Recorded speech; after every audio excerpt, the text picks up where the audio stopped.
Hoskins was thrown out at home. So I wanted to bring that up, that specific play, because again, and I'm gonna piggyback off you, my man. You talked about it last week.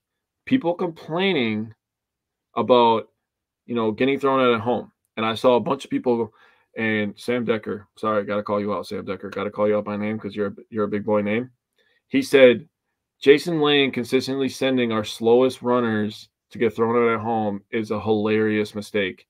And I just want to tell you, if you're going to go for it and you're going to be aggressive, that bleeds through the whole team.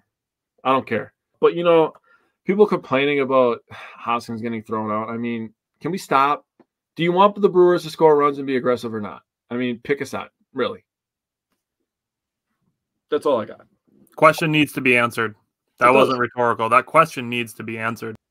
So we've talked about being aggressive, that it gives you chances to score runs in other ways, stealing bases, taking extra bases, taking some chances when running.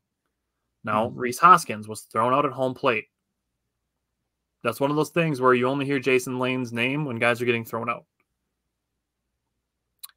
Not to mention, things contextually like Nate Burleson. Not Nate Burleson. That's not his first name. That's a wide receiver that used to play for the Lions. Alec Burleson is the Cardinals' weakest outfield arm. There's also 2 outs. So instead of expecting or hoping for another hit, which even on a successful batter gives you a 30% chance of success, you send the runner against the weakest arm in the outfield. That's what you do. Those are things you do in baseball. Yep. That's just a baseball thing.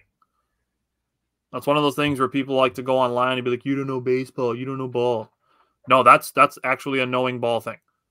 If there are 2 outs, you send the runner, especially against the weakest arm in the outfield. You do that 10 out of 10 times. Yeah. And he's probably safe 8 or 9 out of 10 times. Yeah. It's just the one. Willie Adames did get thrown out at third in a game the other day. Probably a bad decision. But again, when your team philosophy is to be aggressive, you have to accept that sometimes it's not going to work out for you.